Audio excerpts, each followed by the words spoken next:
3, 2, 1, action. All right, hello everyone. It is 2020 and Luca and I are on board the International Space Station. We have two video cameras here pointing two different directions. We're almost getting a full 360 view here. And right now we are all the way in the aft part of the space station. We're on the Soyuz MS-15 that is docked to SM aft. This is the Soyuz that I'm going to go home on, but it is actually the one that Oleg Skripochka, Jessica Meir, and Hazza Al-Mansouri arrived on, and I'll go home with them. So right now I'm in the descent module of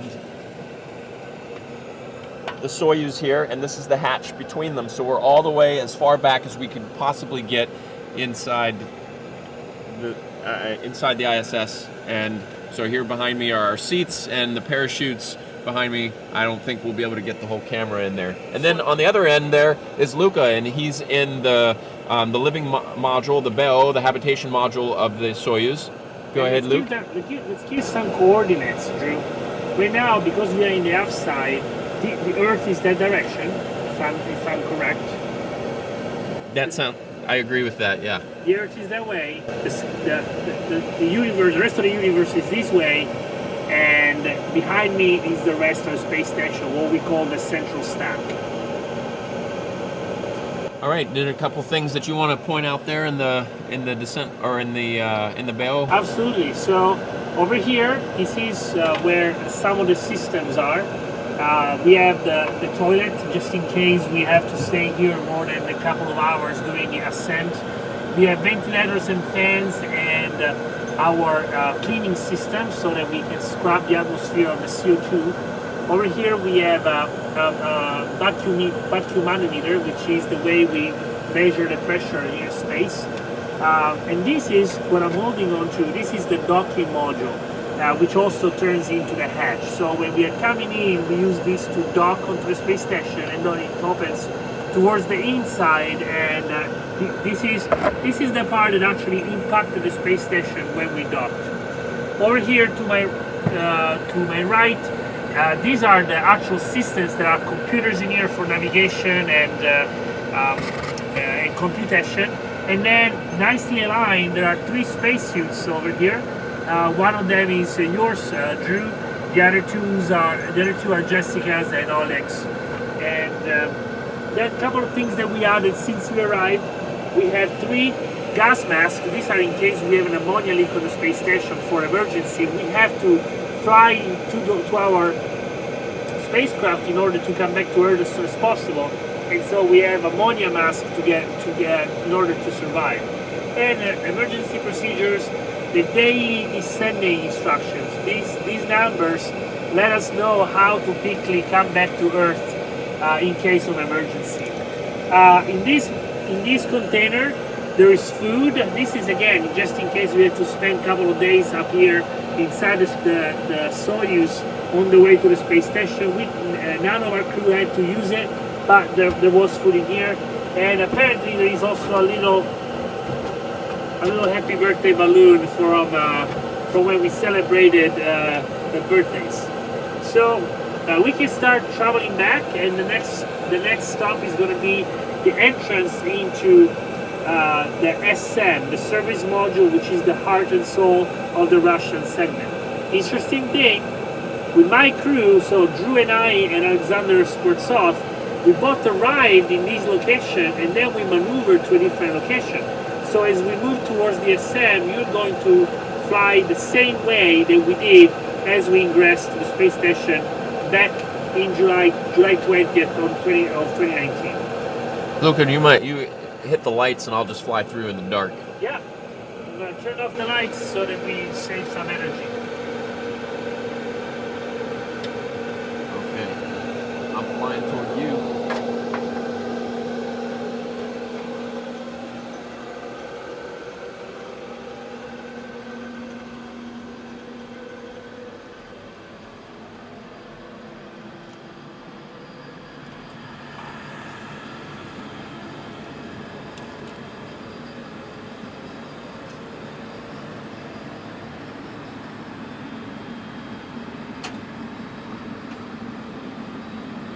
Hi, Drew. Why don't you give me a description of where we are?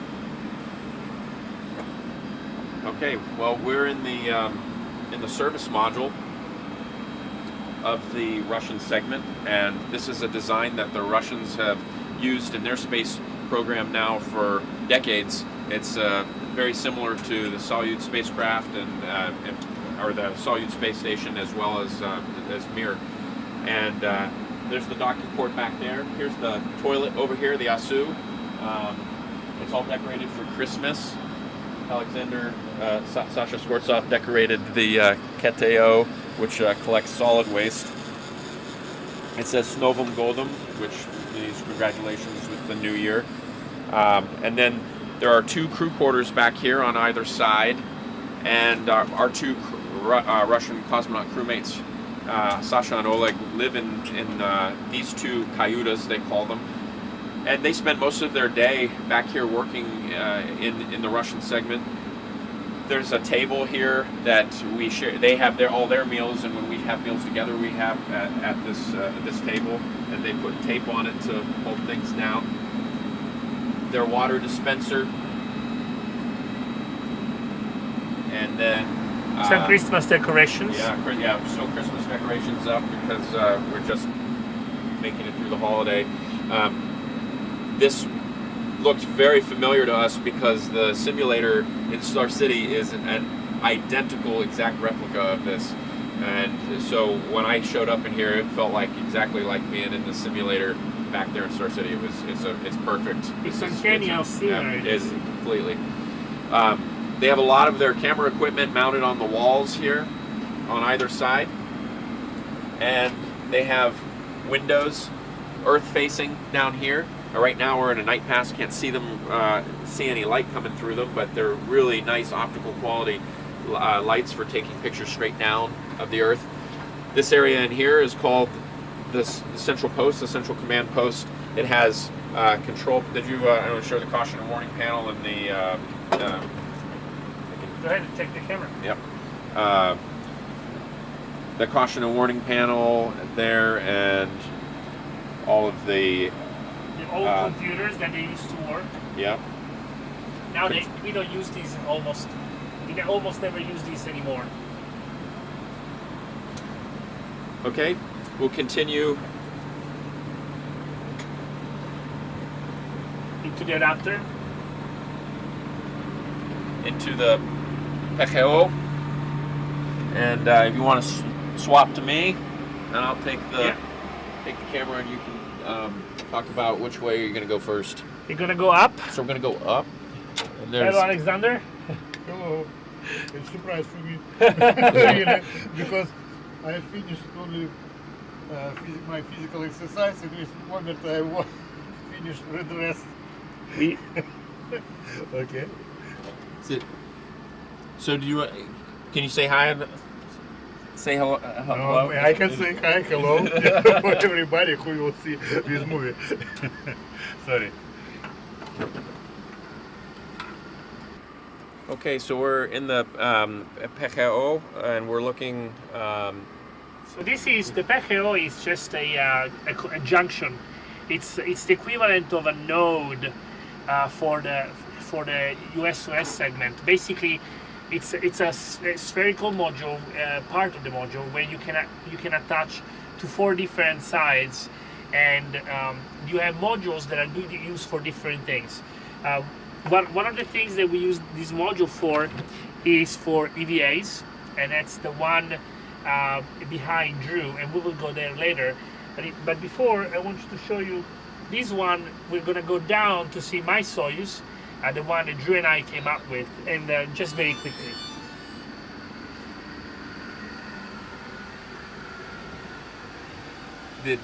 And you said already that this is meme 2. I don't know. I haven't said that. Okay. So this is called the mini research module number 2 in Russian, MEM2 MEM2, and in the US we usually say MRM2. As you can see, there is a lot of stowage everywhere. This is true all over the space station. We always have stowage in every available surface. There are 2 older spacesuits here that I don't know if you can see in the view. The Orlan spacesuits are used for the Russian EVAs. These two are the older models. They're not used anymore. They're just here for stowage. This is where they're kept. And then we go more inside.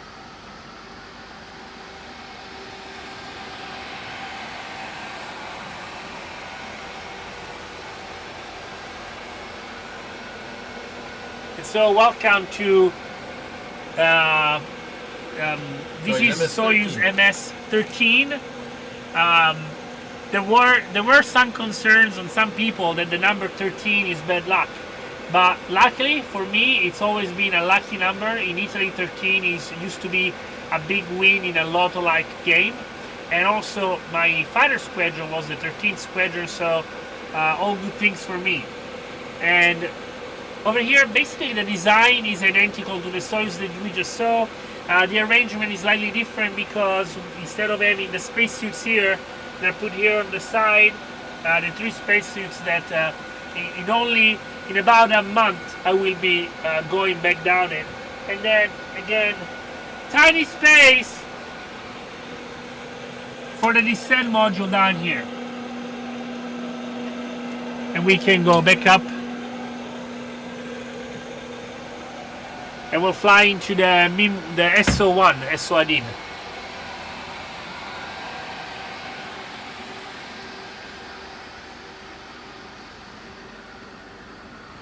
See the junction here. Return.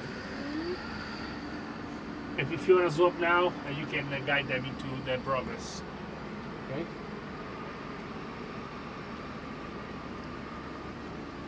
Okay, this is SO1. And I don't even know what do we call it in English. I don't know. But SO1, and really only the Russian nomenclature matters. But this is used as an airlock, and here are their 2 Orlan spacesuits that they would make a spacewalk with. Our Russian colleagues also keep a lot of their clothes and personal hygiene items in here as well. And we have a Progress resupply vehicle that docked earlier a couple weeks ago, and still has a lot of offloading to do. But you can see all the containers stacked inside there, and they slowly unpack those over the coming weeks and months because it stays docked. This one particular will stay docked for several months. All right, so we go through the out of SO1 back into the PKO. We'll do another 180 with the camera, and then into the FGB. I think they call it DC1. DC1 in English, yeah. Yeah. Docking compartment. Actually, why don't you go that way, and I'll take it. Okay. Okay, go ahead.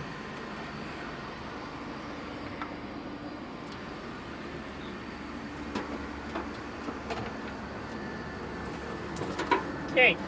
Now, this to me is a little bit like going into a living museum, because this is the oldest piece, the oldest module of the space station. It's currently probably the oldest human object orbiting the Earth, because it was launched in 1999, celebrating 20 years this year, or actually having celebrated already 20 years. And if it flew by itself, it was launched as a single spacecraft, and it flew by itself for several months before being docked to Node 1. And again, this is just like the other modules that we saw. Is an exact replica of the Mir space station modules. This one specifically is called the FGB in English, and it's basically a support module.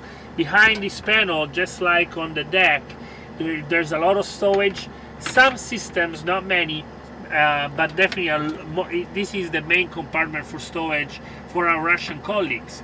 However, because it was built in Russia but paid for with a cooperation with NASA, I think that a lot of this, about half of its compartment have now NASA storage in it.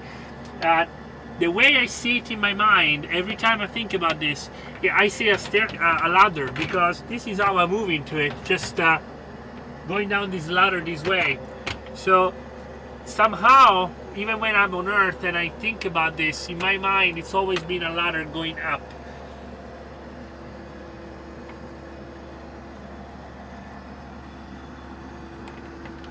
Drew, what are you showing them there? I was just showing, these are mission patches from the Soyuz. So we have expedition patches for the ISS expeditions, but also have patches for each Soyuz crew. And these are some of the historic ones that have docked here in the past. Many people we know. So this is obviously a very, very busy compartment in terms of stowage, but crazy enough to, even though it sounds crazy, there is an order to this. And usually when we have to go grab something, we know behind which panel or at which height we have to go grab things.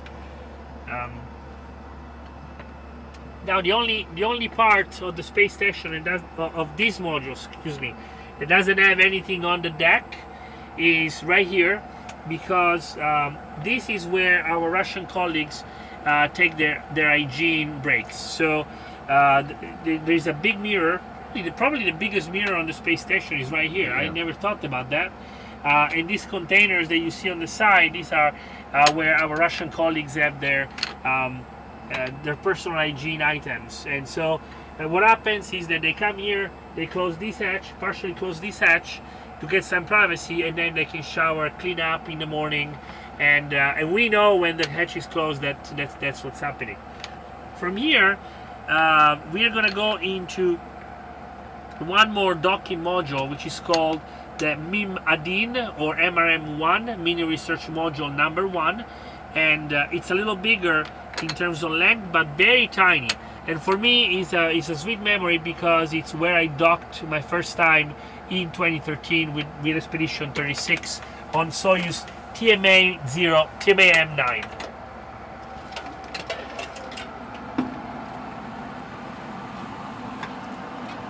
I'll follow you down into there. Oh, yeah. There is not a lot of space in space. And I'll stay up here in the GA. Yeah, I'm just gonna show. Right now, as you can see, this module is being used mostly for stowage. There is some science going on the side. That's why it's called the Mini Research Module. But because there is nothing docked currently on the docking compartment, which is at the very end of this module, they use it for stowage. Because again, you have to think that every time something comes up, it has to go somewhere, and we have to have stowage to last in case something doesn't dock. So we have to have redundancy. That's why there is so much stuff on the space station. So if this docking compartment had a Soyuz or a Progress right now, you would see that part completely emptied out and a spacecraft docked at the very end. This is the very first module that I flew in, so sweet memory back from 2013 again. And Drew, back to you.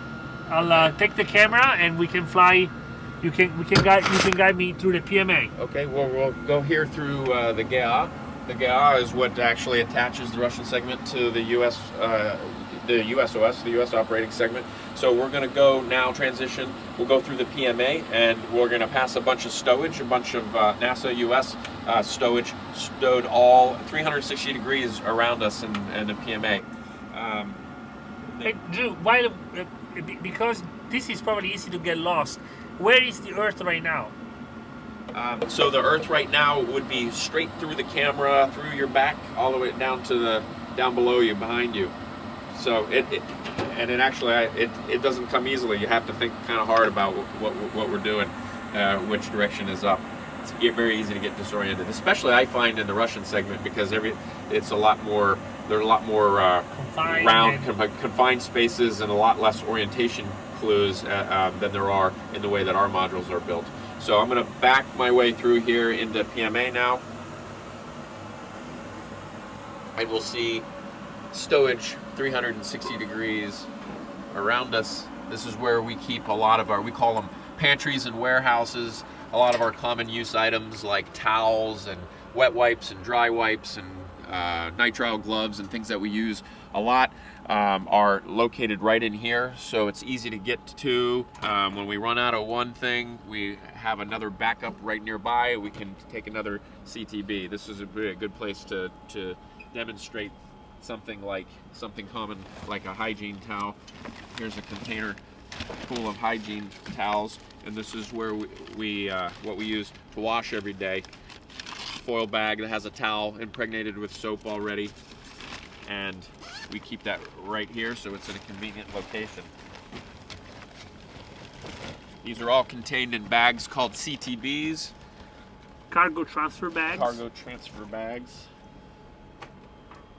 All right, come on through, and this puts us into Node 1, another one of the old modules, or old original models of the ISS, and now has been converted now to where the primary place where we eat. This rack right here is the galley. It's one of our favorite racks in the whole ISS. It has our potable water dispenser, and maybe I should just demo fill in a bag real quick. Totally, yeah.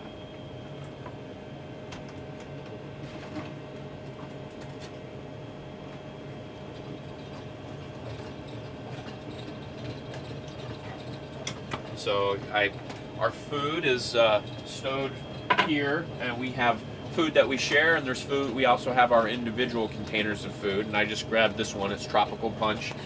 We'd come over here to the water dispenser, the potable water dispenser. I would dial up, oh, I need 250 milliliters in this. I call this the safety. This allows you to dispense it so you don't accidentally dispense it into your face. I want ambient water versus hot water, and then the bag will fill up. Then once it's full, I'll grab a straw.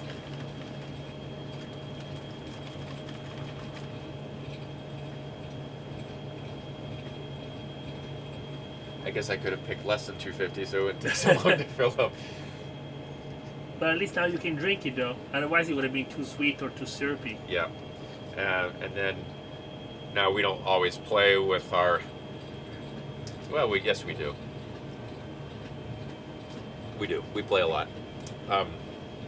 But anyway, that's how we get a drink.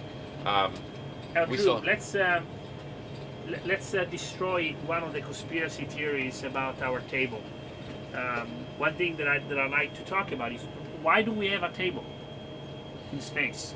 Well, we still need a surface to work on things, but what we use is a system of Velcro, tape, and clips to hold our food in place. So here's a turkey tetrazzini that we had set aside to bring to Sasha because he really loves turkey tetrazzini. But once we reconstituted and ate this out of the bag, we would maybe put a clip on it and then use the Velcro here to stick it. Or we have this tape with the sticky side up, and it doesn't take much to make something stick to this, and it stays in place, and it just gives us a surface to stick things to. A couple other things to point out here, that we can keep food chilled in these Merlins that were actually designed for science, but they allow us to use them for our food and keep drinks cold. And then we have food warmers to put food in and warm it up. So this kind of food doesn't require reconstitution. It's already ready to go. They're just like military meals ready to eat, MREs, and this is where we would heat it up inside here. This is all new to me. When this galley is pretty new. It didn't come. It hasn't been up for very many expeditions. Back in 2013, we didn't have it. We had to use a separate food warmer, which was in the lab, together with the water distribution system was also in the lab. So we didn't have a galley style node. This is much nicer, I think. So this, an example of a food container and food stowed in it. This is my favorite one. We call it Lickies and Chewies, an army term, but it's my favorite dessert. My favorite Bob is the surf and turf. Surf and turf that has all the meat and fish. All right. Well, why don't you hand over to me, and then you can show Cygnus in the airlock. And I'll shoot it from up here. So we have. Well, Tom, why don't you mention that we have two vehicles right now, and you're going to show Cygnus. Yeah. So about a month ago or so, we captured Cygnus 12.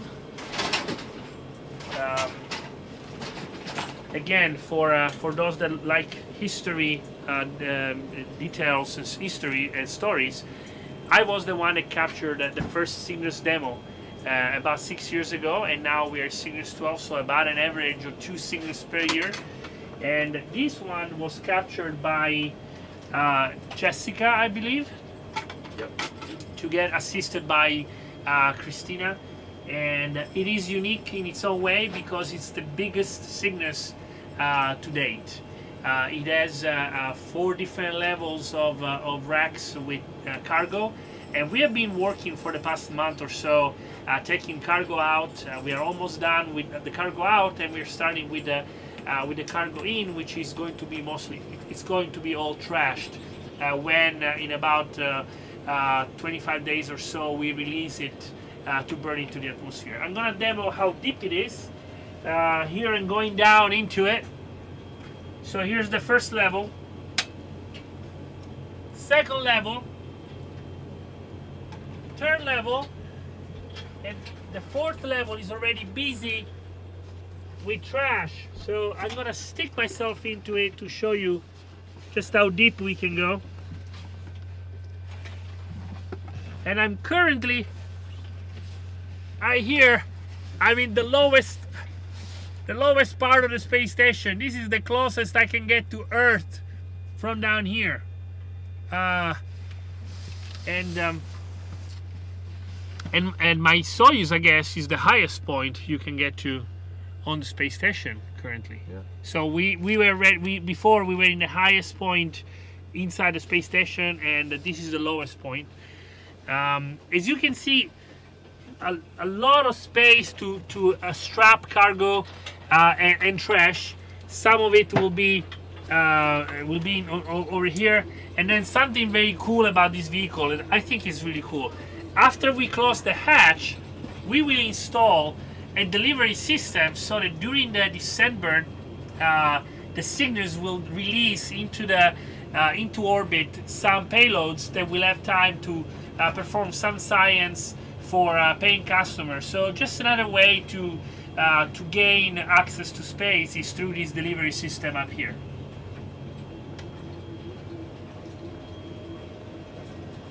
And now, thank you. I really appreciate, Drew, you giving me the voice for the airlock.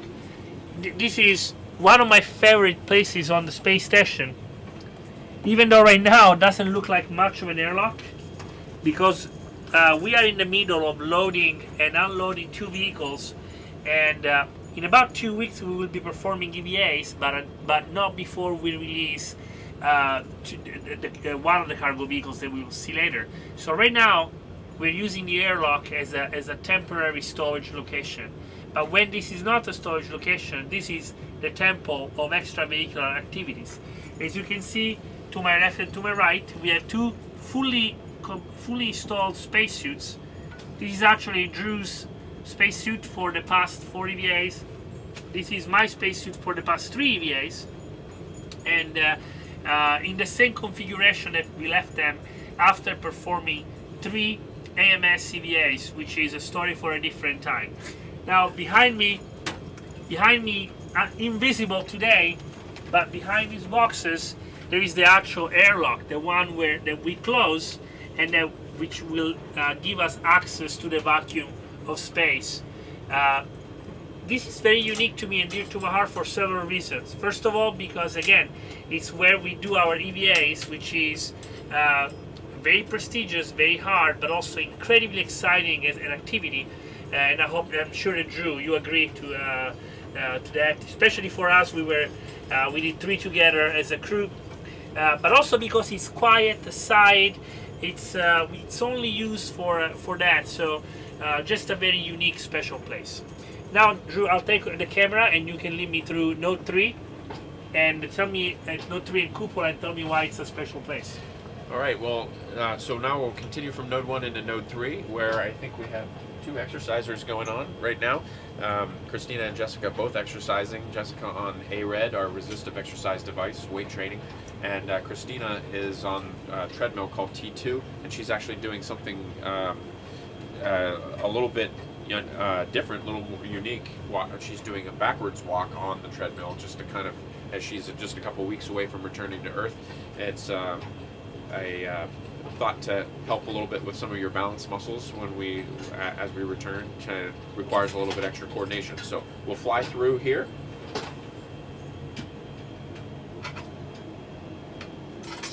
And now we're gonna fly through. Might be a little harder with this table Yeah. here. Yeah, but we'll go underneath. We'll go down low. Will that help? Here, I moved it. Yeah.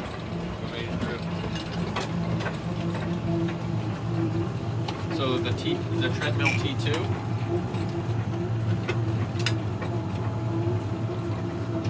We're gonna continue.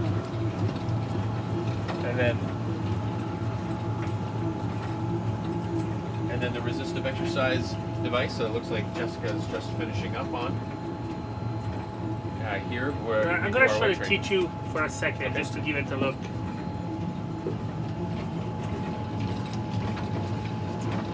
Just the fact that it's actually horizontal, the Earth is this way, so my crewmate Christina is actually running parallel to the ground as opposed to vertical. And then I guess this is important too, the demonstration of the bathroom here, the toilet, the WHC. It uses a lot of the same hardware as the ASU, the Russian toilet. It's a Russian design. We have a system that's integrated with it to take urine, collect it, and convert it into drinking water. And so that's an aspect that's unique to ours, but most of the hardware for the actual collecting of the solid and the liquid waste is Russian. And there are components in here that occasionally break. We've had our fair number of repairs on this mission so far. And those are all behind these panels here. And then there's a pretty complicated control panel for what at home is just a simple device that you just flush with a single handle. This has a lot of buttons and a lot of instructions in case something goes wrong, and what to do if you get a red light, the dreaded red light on the panel when you're going to the bathroom. So for urine, we have a tube that collects it, and this takes it through a system that mixes it with some chemicals, and then it eventually is processed in the urine processing assembly, which is down here underneath us, and that gets converted into drinking water. And then for solid waste, you can kind of see how this looks a little bit like a toilet. Both the hose and the solid waste container use suction to make sure that everything goes where it's supposed to. But basically, solid waste is collected in a bag, and then that bag is collected in this container down below here, and we change that about every 7 or 8 days as it fills up. And then we discard the can itself in a vehicle like Cygnus that will burn up in the atmosphere. All right, moving down here, this is another thing that makes Note 3 important to us, in addition to the toilet and the exercise, is the cupola. You want to show a little bit of ARED, just to give them an idea of what it's like to exercise on it? I think we'll shoot that as another separate thing. Okay. Just keep going. Okay, so yeah, another thing that makes this module special, unique, is the cupola. We're on a night pass right now, so not much to show outside. We may have to come back and shoot cupola Sure. day pass. How much time do we have until the next day pass? Until a day pass? Not too long. Maybe Good morning, we're really on 15 minutes Yeah, or less. This is Jessica. I was calling to check in on the status. There were some open items. I Sunrise, called down earlier when Courtney was over- on, and I was looking for some answers to the We're in North Stowe America. Track questions I called down earlier. If you need You want those stuff, me to I can continue give into them to you. PMM then? Yeah. Okay, so PMM is where we stow a lot of cargo, and we'll go, and we also use it for our personal hygiene. So let's fly in here. We expected them to be, unfortunately they're not, so just the wrappable soft goods. No constraints on how you do that. Okay, so it's not. So- they don't have to. Each individual bracket doesn't need to be wrapped in soft goods, but just Right like now, goods in one PMM is big fairly bracket. full of all kinds of stowage. We stow all kinds of things in here. One of those things is trash. All these bags back here represent different types of trash. We sort our trash according to whether it's wet, whether it's dry, whether it's hardware related. Okay, copy. and all those get labeled. So this is a bag of dry trash, and those bags get stowed here in the end of PMM, and then when it comes time, we'll eventually load those in the Cygnus vehicle, and all that, along with the waste from the waste and hygiene compartment from the toilet, will also get loaded into it, and that will burn up in the atmosphere. We also use this to, much like the Russians do their personal hygiene, keep a lot of their clothing in modules that have other purposes. This is the same for us. Our gym clothes are stowed in here, and we dry them out here. And we also keep our towels and washcloths in here as well, and we do our showering in here. And when we do need to shower, we would come to this part right here. So each of us has a station where our stuff is hanging, and we keep things in mesh bags like this. And then we pull the curtains down to keep all the water from our shower from going everywhere. And basically, we take a sponge bath. We take that towel that's impregnated with soap. We add water, and then we just wipe down everywhere, and then we hang that to dry, and it dries out. And so we use that for 2 days, and then we'll discard the towel. But this is how we get our privacy on all 4 sides and keep from getting the cargo covered with all of our dirty water. Let's fly back to node 1, and then we'll go into the lab. Okay.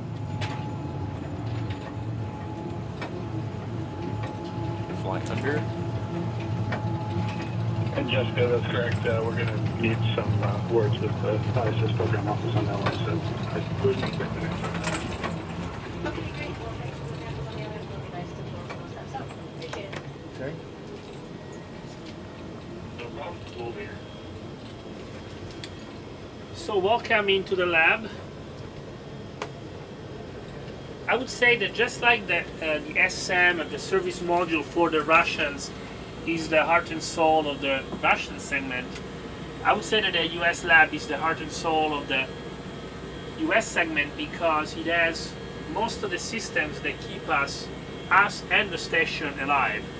So underneath these racks and on the sides, there's a lot of science going on, but there are some of the main systems that keep the atmosphere clean, that keep the space station pressurized, and the temperature control. It's all in this module. But we also have a lot of cameras over here that we use for internal photo documentation. A lot of cameras are obviously in Cupola for outside documentation. And then this is also where we have what looks like 2 robotic stations. One is the actual robotic station. This is what we use to control the Canadian robotic arm, Canadarm2, both doing EVAs and cargo ops. When we do track and capture, we do it from Cupola. We didn't show that. That's where an identical station is situated. And on this side, we have a simulator. This is what we call the robot station. This is these 2 computers run a simulation of different scenarios where we use the robotic arm. So the controls are identical, the visuals are very similar, just in a smaller scale. Let's continue here. A little bit of a legacy from a different time where we didn't have Node 3 is that over here in the lab we have our bicycle, which is anything but a bicycle because it only has one. It doesn't have a wheel, and it doesn't have a seat, and it doesn't have a handle. It's called CIVIS, which I honestly don't know what it stands for. It's an acronym for something, but the way we use it is that we rotate it, we lock it in this position, we strap ourselves in with this belt, and then we lock our feet on the pedals with just regular biking shoes, and then we have a computerized system that determines the load, and we have different profiles that are individually designed for each of us because of course we have different capabilities, different needs, so each of us has a different profile loaded, and each of us has different profiles for different time of the week, so that we can choose how hard or how easy we want to go, and then we can fold it to get it out of the way. Another unique feature Underneath this panel, there is a very high quality window that faces straight down towards the earth, and we try to use it as much as we can for earth observation. I actually haven't done much, but I know that Drew, Jessica, and Christina really love to take pictures from this window. The quality of the picture is just outstanding.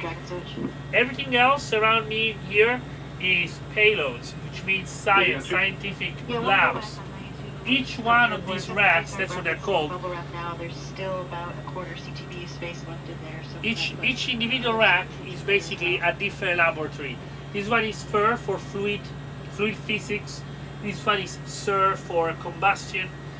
Up here we have an express rack, which is basically a modular system where we can install all kinds of different experiments.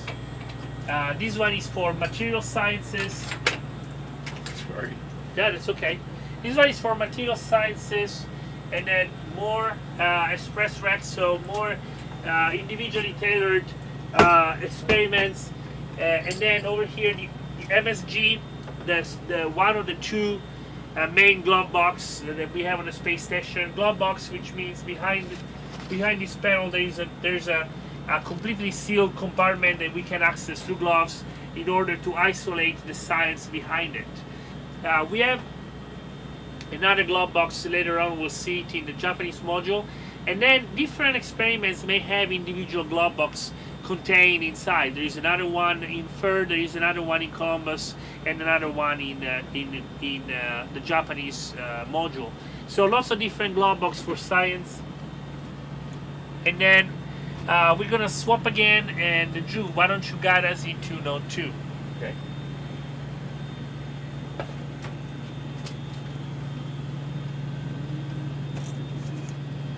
Spaceship used into for Jessica Stowage.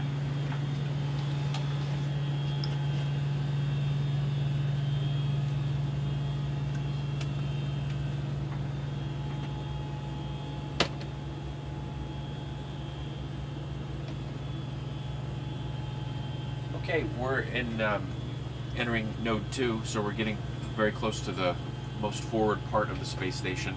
The most important thing here is that it has our 4 crew quarters. There's one overhead, that's where Christina's living right now.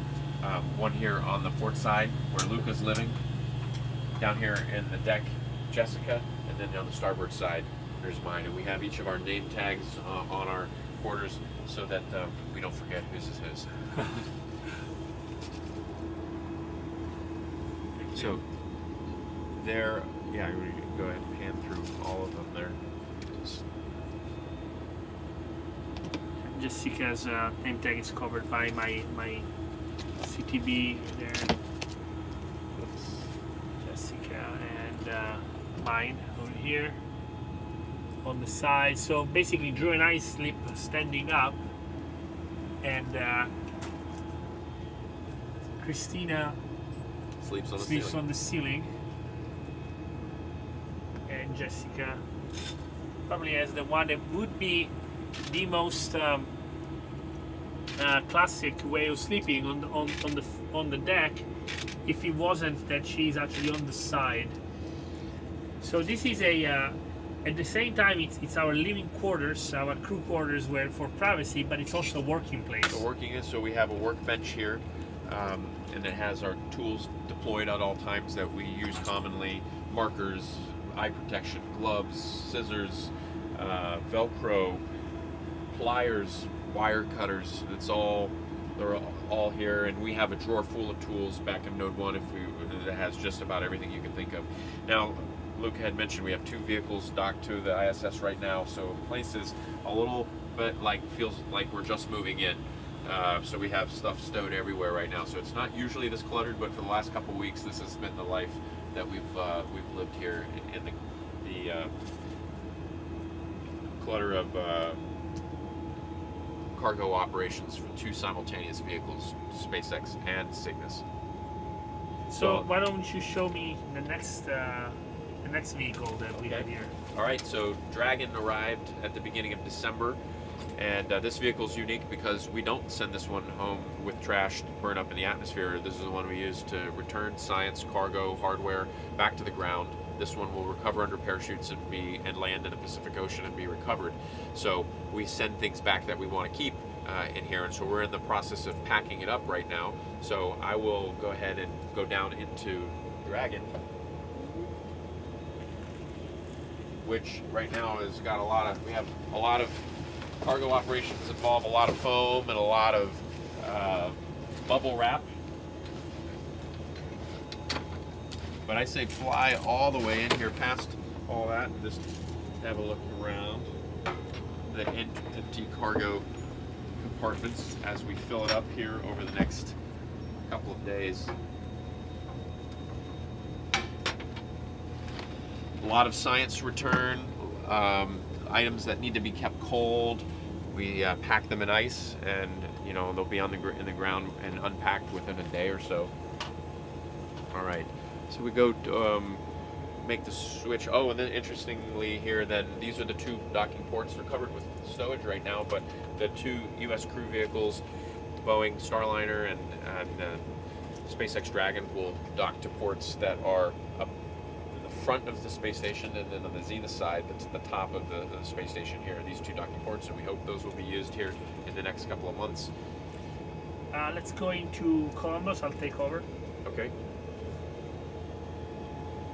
I think Jessica's packing a bag there. She won't mind. I don't mind. If you do this for me. Throw that in the bubble right behind you. Absolutely. Yeah, a demo of cargo operation. This goes into the bubble bag. This is bubble here. Yep.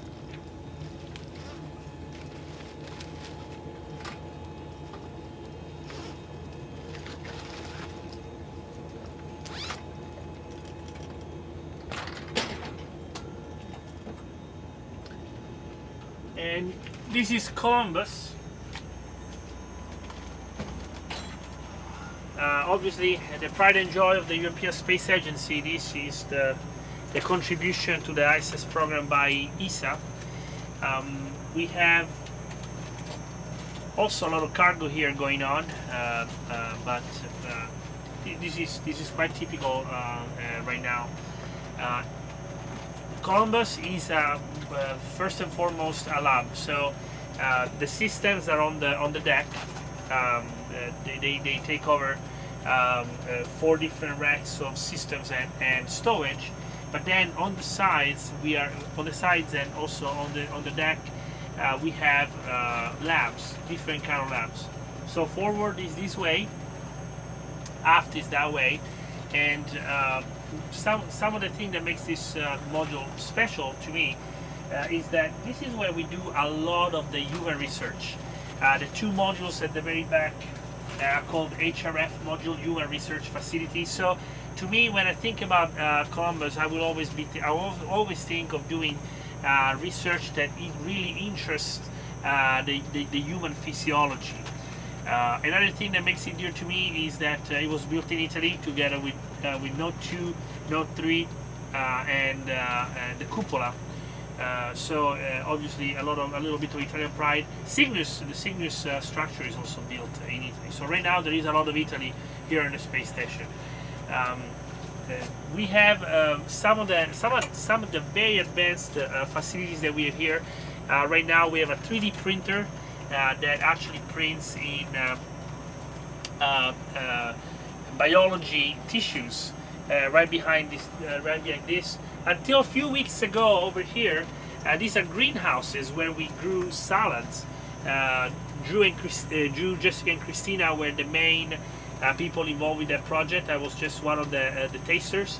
And 2 different facilities with different lights. This is how we explore in the future what kind of facilities we need to go beyond low Earth orbit and explore the planetary system using stuff that we can grow on the space station. And then of course, like we said, a lot of different cargos because of the cargo ops going on right now. Drew, why don't you show me the Japanese module? Okay. Go this way and we'll switch.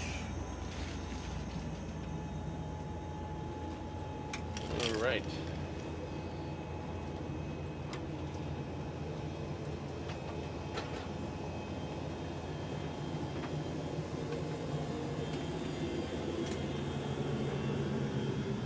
Okay, this is JPM, or the Japanese Experimental Module, Kibo, and it was designed and built by the Japanese Aerospace Exploration Agency. And like Luca described Columbus module, while we're on board, he's the Columbus specialist. He's the one that's primarily doing the European Space Agency work. We both do work over here in the Japanese Experimental Module. I was trained as a GEM specialist, and so this is the module that I'm primarily responsible for, since we don't have a Japanese crew member on board. And it's a little bit bigger than Columbus, and it, much like any module, it has both systems racks and it has payloads racks, experiments going on them. One of them that I have that arrived on HTV is called the Cell Biology Experiment Facility, CBEF, and I just installed this, and it's not fully installed yet. But you can see by the number of cables and boxes on the front of this thing, it's fairly complicated. Like good Japanese equipment, it is very well designed, very well built, and it's been a lot of fun and challenging to get this installed.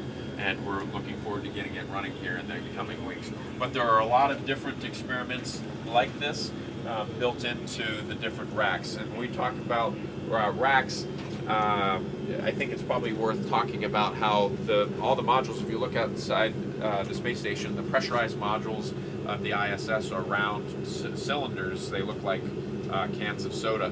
But you see the cross section for us on the inside is actually square, and that's because we have these racks that are installed, and each of these racks are flat in the front and they're rounded to match the outer shell of the space station, and it gives us this square shape on the inside. But each of these racks can be taken out and replaced with something else, and so maybe it's a payload rack sometime, but maybe eventually it has to be replaced with a systems rack, or a systems rack needs to be replaced because something has failed and the entire thing needs to be changed out, or we take one out and we turn it into a space that we can use for cargo, because all the other modules that we showed you where there's cargo stowed, we have racks that are exclusively made just for stowing things, like this one here above. And I will fly and show what.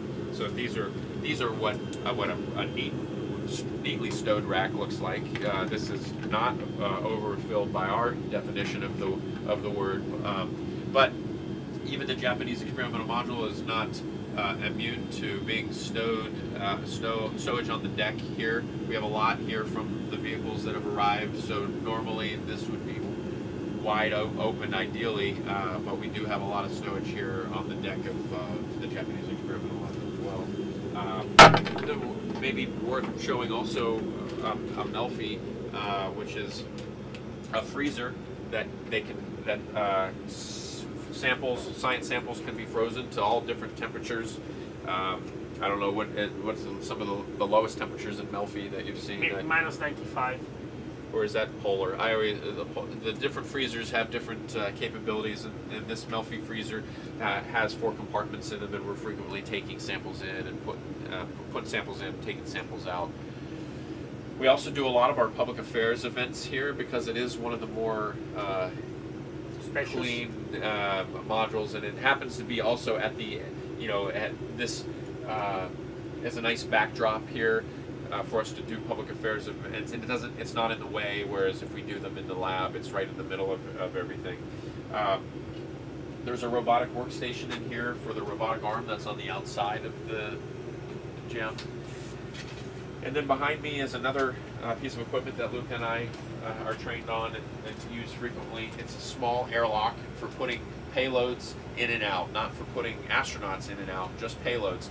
And there's a slide table inside that slides in, and we mount maybe a satellite deployer or a small experiment that needs to go outside. It goes in, they depressurize the airlock, the small robotic arm on the other side grabs onto it, and then installs it on a platform that's called the Jeff, that's just on the outside of the GEM. And it has an attic. An attic, yes. So the attic JLP, the Go ahead and fly up and show. okay. All right. Yep. Let's. I'll follow you.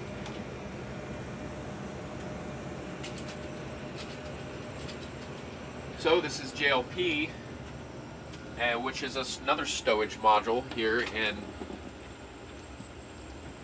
attached to the gym, and it is filled with stowage, a little more neatly than PMM, but nevertheless, it still looks like it can look like a mess, but it is actually very well organized, and you can find things by location codes. Everything has a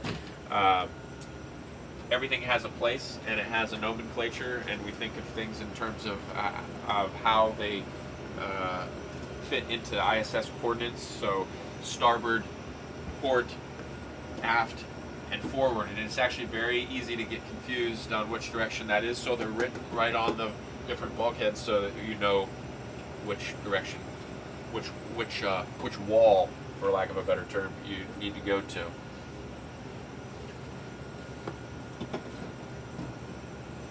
All right, so Luca, this is what I was thinking. Then, but we also need to go shoot the cupola again. But let's do this. Let's do. I'll hold, and we'll do a fly through where you're out ahead, just flying through all the way back to the Russian segment, and then we'll reverse it, and then we'll do a fly through back this direction where you're holding it. Okay. So let's go up here. And we do it with me facing the camera, or with? Yeah, or- is facing the camera as much And going as you can, backwards. like a B-roll. Okay. If you, yeah, whichever you can move around. Okay.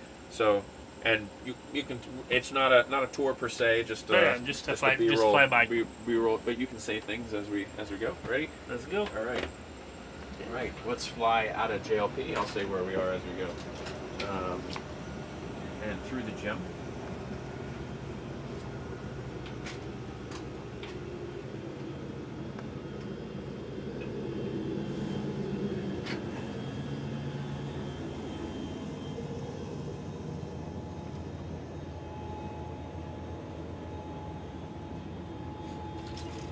Do some flips if you're feeling good. There you go, that's good.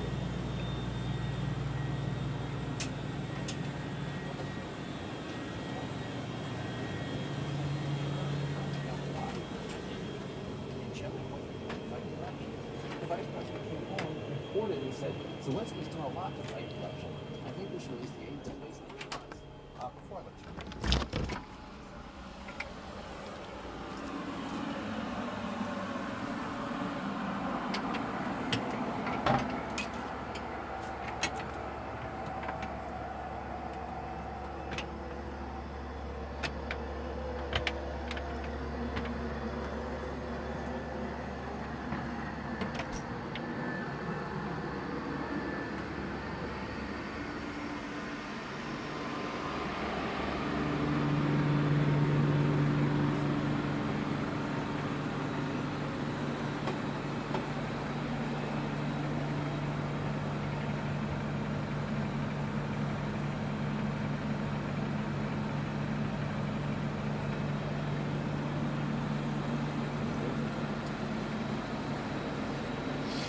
Okay, and I'll fly forward, and we'll go to Columbus.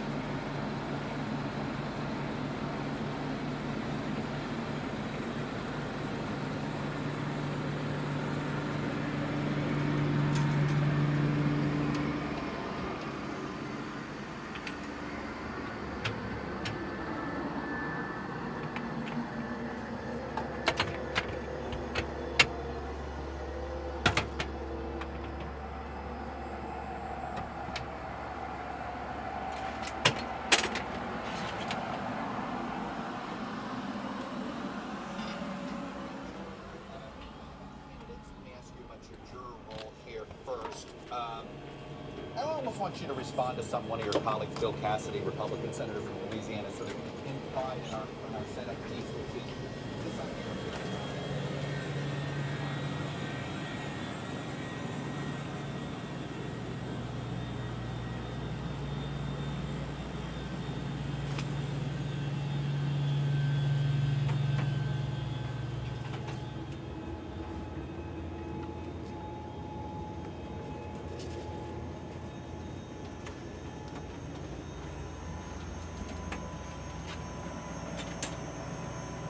Okay, we go to cupola. Yep. We can check cupola for me. We'll fly through again.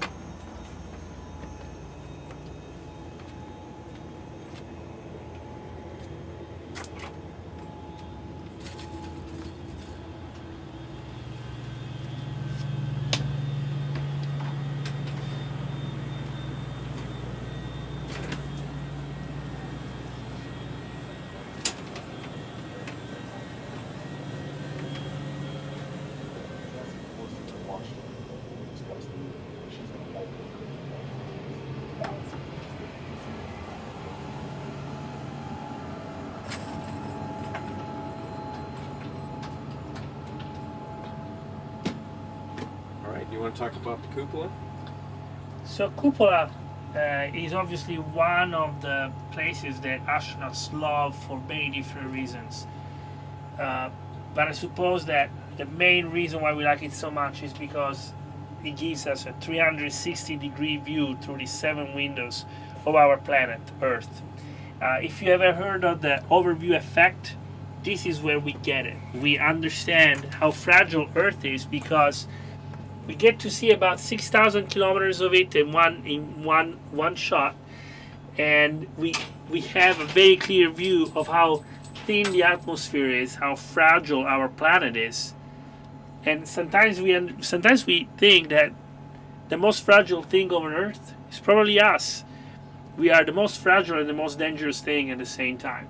And this view is just so unique and such an incredible, humbling place to see it. It makes you feel really small and really part of something big at the same time. Now, operationally, we actually do use it. Right here, we have a robotic workstation that lets us control the robotic arm, which is right there right now.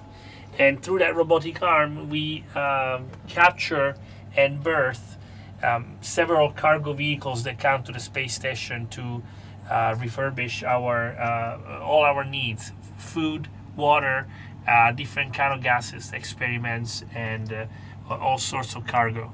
And as you can see, Shows Cygnus here too. yeah, and as you can see, the Earth is just an incredible, incredible view. And no matter how many times you come in here, no matter how many times you look outside, the view is never the same. It's always different. The light might be different, the time of the year might be different, the clouds are always different, and with a little bit of luck, we will be different too.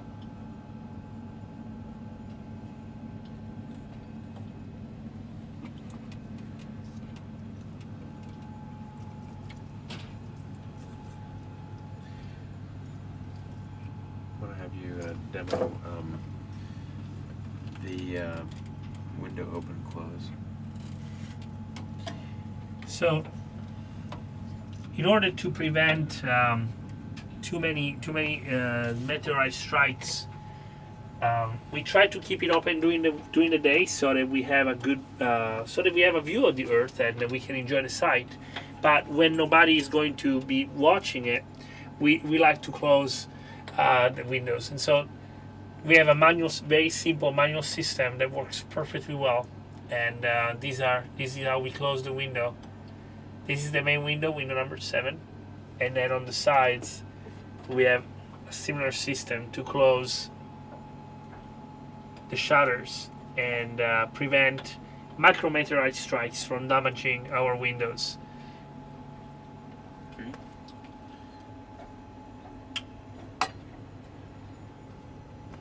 And then, if you would open Windows 7 again. And then let's get a view now with both of us in this camera with the view of this on looking out. Yep.